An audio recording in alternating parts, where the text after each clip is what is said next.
normal. Keyif ediyor. Umarım mı? Sen hep keyif et. Umarım yok mu? Bakın basta otur. Yes money. Let's go. Andres that. That's her thought. I can see that from a mile away. Look how she walks. She like Drake. Started at the bottom, gave me top. And now her nigga wanna.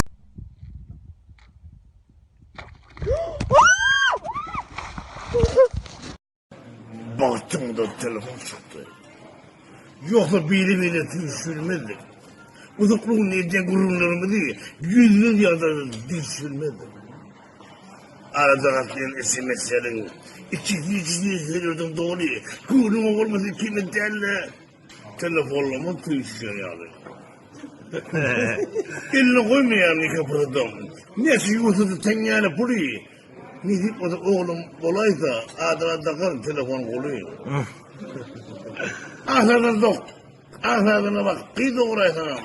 Nokuyacağım olur onun umadi.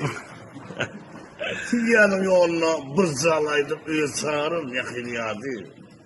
Yoksa ilk toyumuzda bir yarım milli var. Vaktim uzaklığı edemem kaygı. Aileme şimdi zannetten oluyor. Yazılı telefon, yazılı telefon.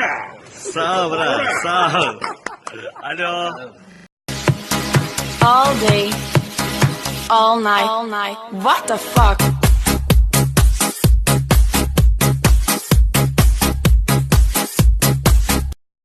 Seni kaça geliyor? Aytım sonra selam oluyor. Barjak deyip barp bolanoq, barjakka deyip barman molanoq. Muamele etme devletler, yer çakkan. Мой первый день в Туркмении. Мен второй gün Turkmeniyada. Üçüncü gün dekabrda keyif ediyat bir yağda ettim. O kadar o derece. Salam aleyküm baba.